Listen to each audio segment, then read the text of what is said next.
My parents said they wouldn't attend my wedding. Our sister's birthday is more important. Your marriage is an embarrassment? My sister laughed. A plumber husband and a DIY ceremony? How tragic. I smiled and said, fine, but don't say I didn't warn you. On the wedding day, a crowd gathered, cameras flashed, and my parents came running, panicked and out of breath. Mornings in Boston always begin quietly. Elizabeth Monroe gazed out the museum window, sighing deeply as she looked at the snow-covered common garden. Elizabeth? How is the display for the new arrivals coming along? Curator Martha called out to her. Elizabeth turned around with a gentle smile. It will be complete once I place the last 2 paintings. We'll be ready for this weekend's opening. She was in her 8th year as a museum curator. Her career at the Boston Museum of Contemporary Art brought her a quiet sense of fulfillment. The respect from her colleagues and the trust of visitors were based on her knowledge and insight. But when she returned home, all of that lost its meaning. Elizabeth's cell phone rang. It was a message from her mother. Family dinner tonight at 7. Christina has news about her promotion. Don't be late. She stared at the screen and sighed again. Her reply was brief. Understood.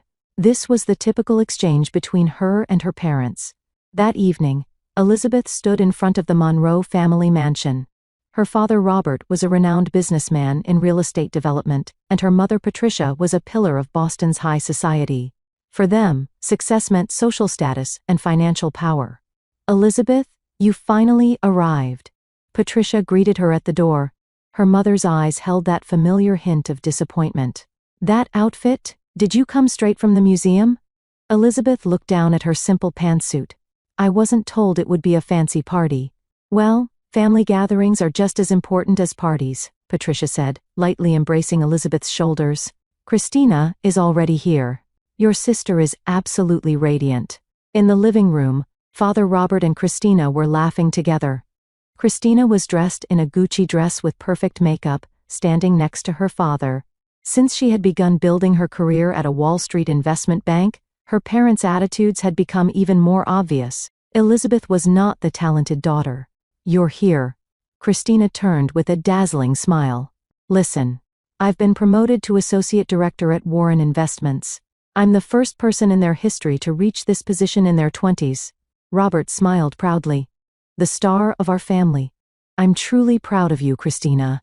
Elizabeth hugged her sister with a smile. Congratulations, Christina. That's wonderful. The dinner, as usual, was filled with stories of Christina's success and Robert's business prospects.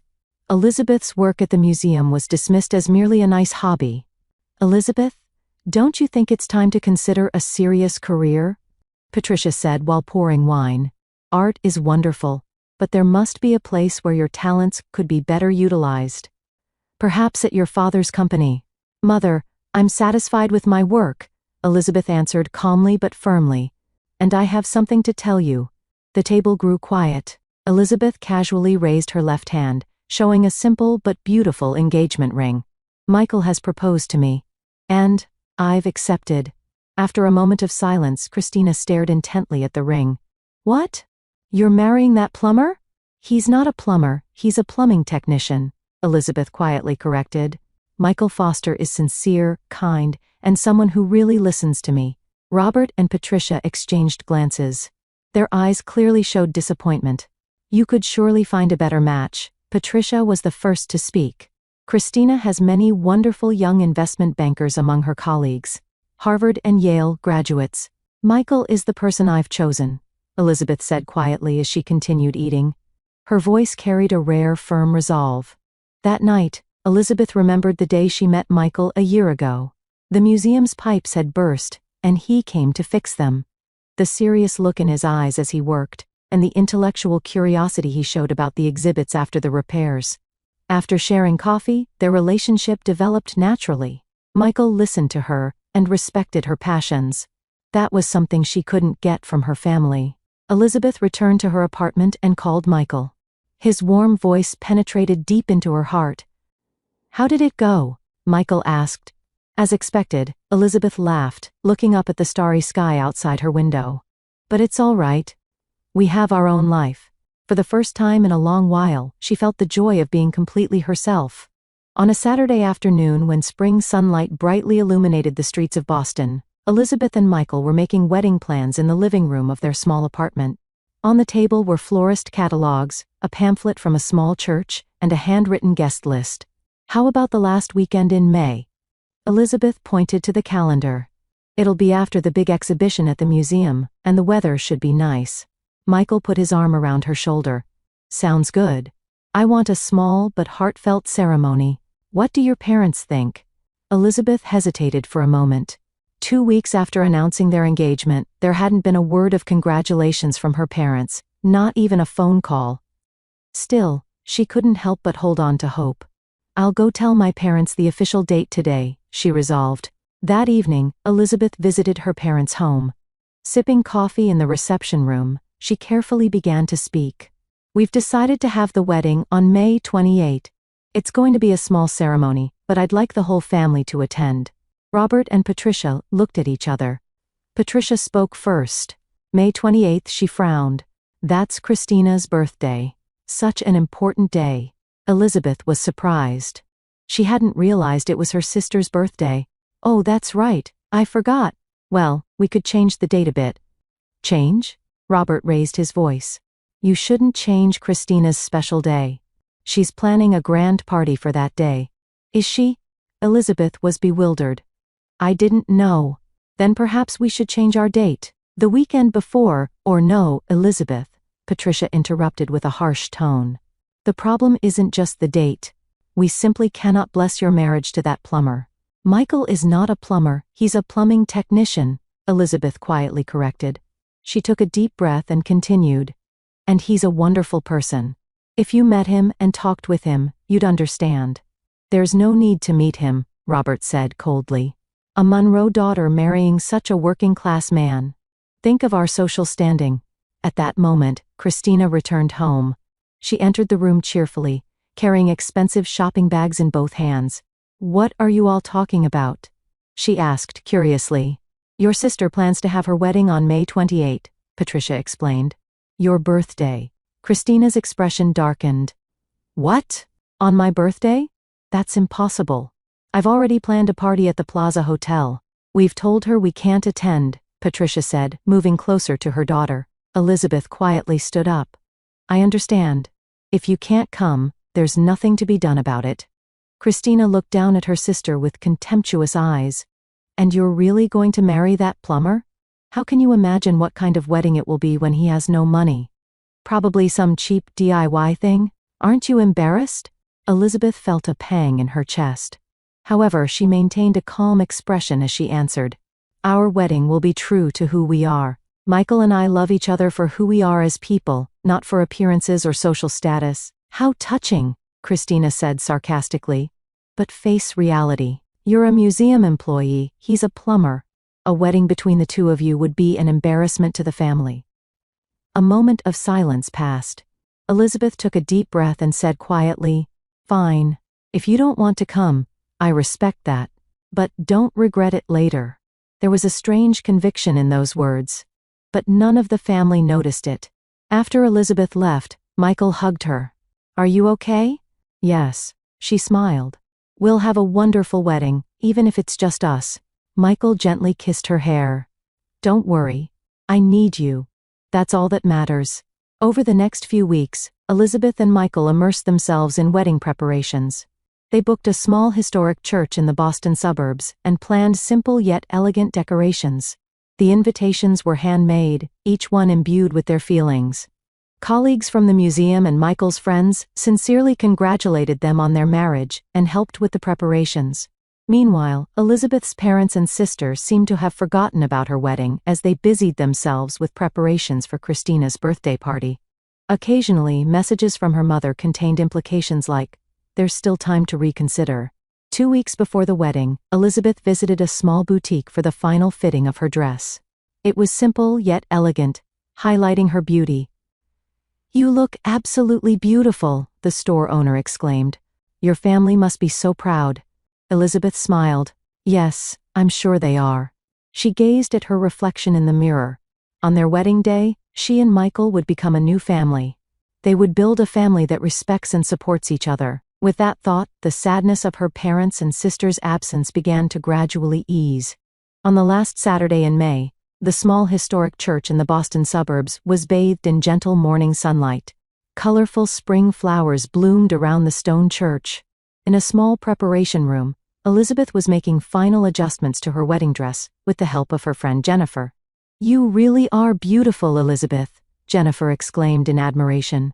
"Simple, but perfect for you." Elizabeth gazed at her reflection in the mirror. The ivory silk dress flowed smoothly along her body's lines, with delicate lace decorations adding elegance. "Thank you," she smiled. "I hope Michael likes it. He'll definitely be breathless." Jennifer placed her hand on her friend's shoulder. "But still, your parents not coming." Elizabeth quietly shook her head. "It's all right. Today is Michael's and my day." At that moment, a commotion could be heard from outside the church. Jennifer approached the window and peeked through a gap in the curtains. "Oh my goodness," she exclaimed in surprise. "Elizabeth, look outside." Elizabeth rushed to the window. Luxury cars had begun arriving one after another on the street in front of the church. Bentleys, Rolls-Royces, Ferraris, and even television broadcast vans were parked there. "What's happening?" Elizabeth asked with a confused expression.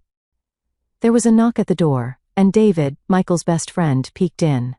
He looked a bit nervous. "Elizabeth, I need to talk to you." "David, what's happening outside?" Elizabeth asked. "This is supposed to be our wedding, but it looks like a celebrity event." David took a deep breath and said, "Michael was planning to tell you everything, but it seems time ran out." He smiled slightly. "It's time to reveal Michael's true identity." "True identity?" Elizabeth's brows furrowed. "What do you mean?" "You'd better hear it from him," David said, as he was about to leave the room. At that moment, noisy voices could be heard from outside. "Wait, please. We are the bride's family." Elizabeth froze at that voice. It was undoubtedly her mother's.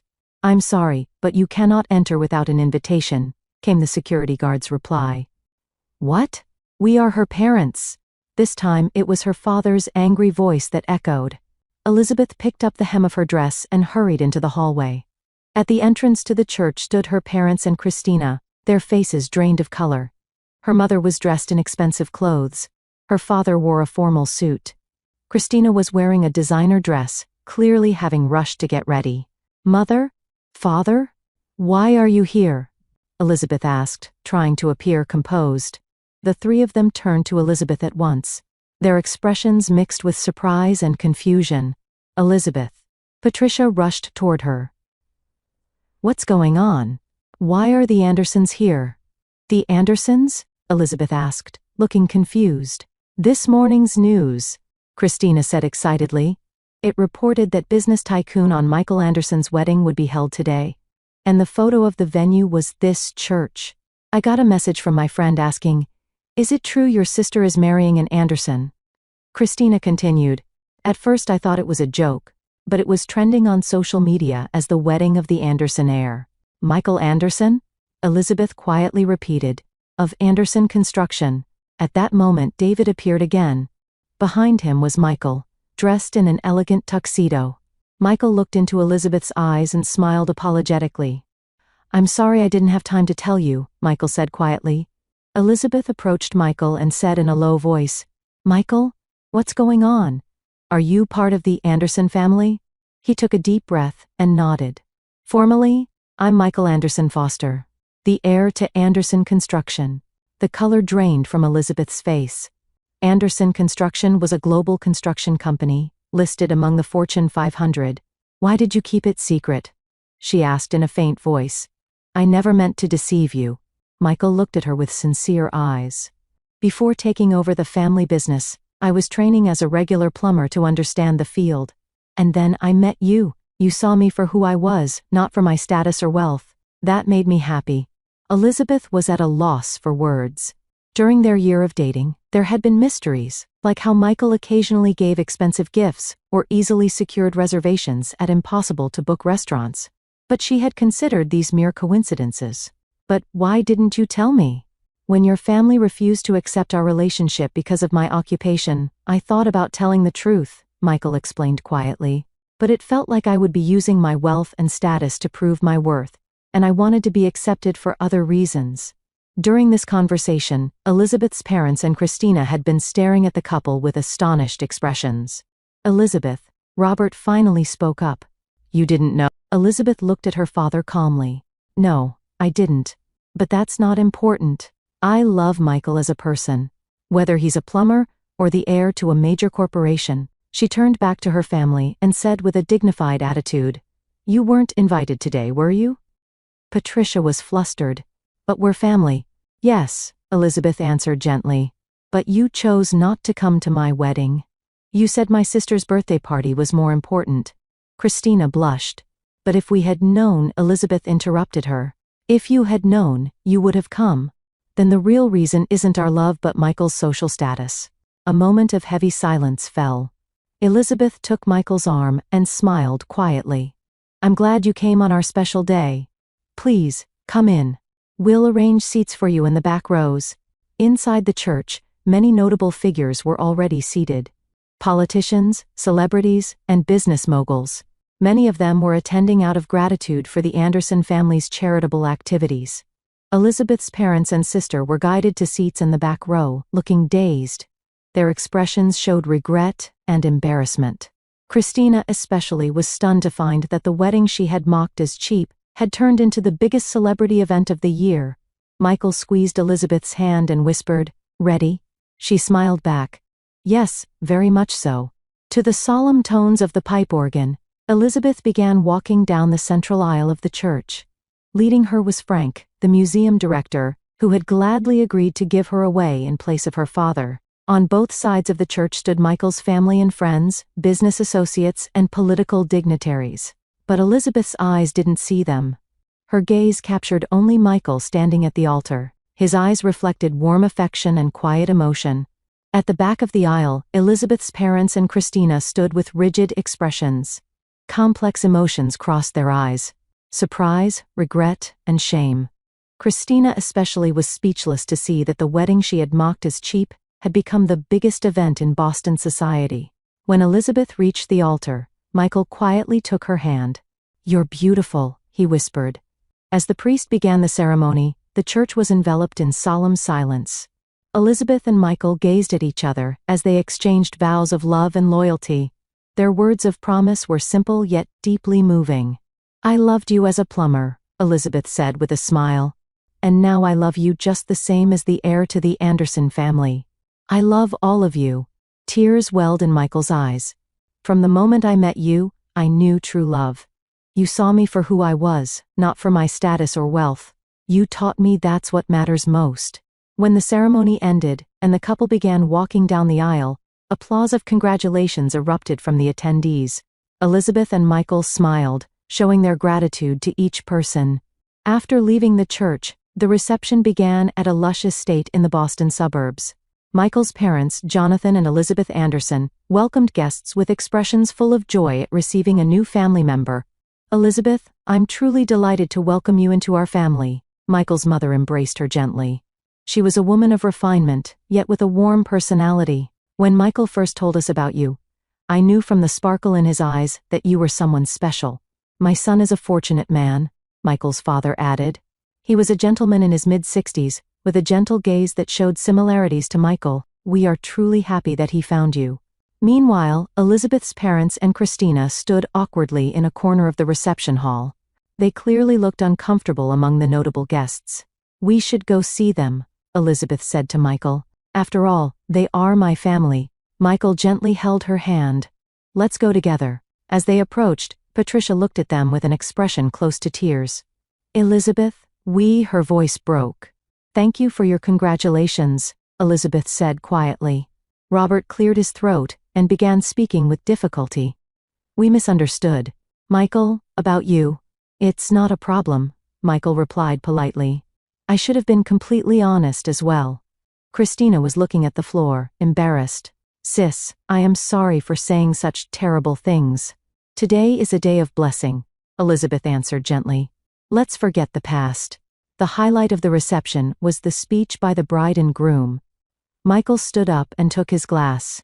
Today, I feel the greatest happiness of my life, he began in a calm voice. When I met Elizabeth, I was hiding who I was. That's because I wanted to find someone who would see the real me. He looked at Elizabeth. And I was loved by Elizabeth as a mere plumber. That is my pride. His words were met with warm applause from the audience. Next, Elizabeth stood up. When judging people, we are often misled by superficial things, she began quietly. Occupation, status, wealth. But what truly matters is a person's essence. Michael taught me the importance of that. She looked around the room, momentarily sending a glance toward her family. Love is truly understanding and accepting another person. Today, we have gathered to celebrate that love. Her words became a scathing irony toward her family. However, they also showed the possibility of reconciliation. Toward the end of the reception, Elizabeth was spending some time alone in the garden. Her parents approached her. "Elizabeth," her mother called out in a trembling voice. "We are truly sorry. We never understood you," her father continued. His voice contained a humility rarely heard. "We didn't respect your values and imposed our own ideas. Please forgive us." Elizabeth looked at her parents. Their eyes showed genuine regret.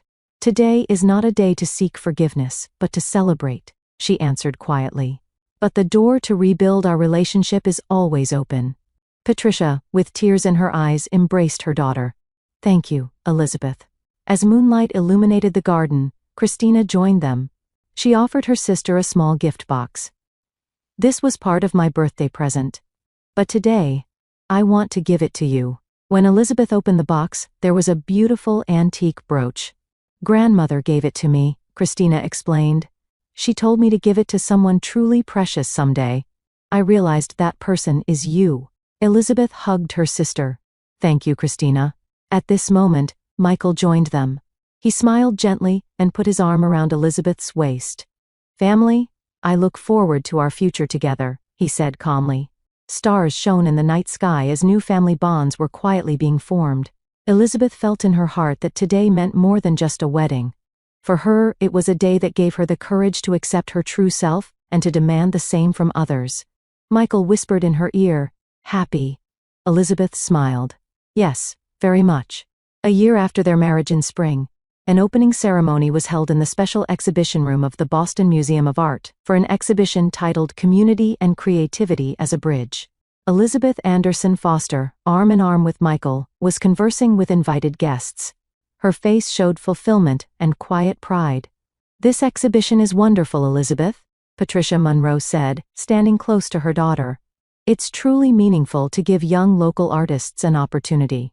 Elizabeth smiled at her mother. "Thank you, Mom."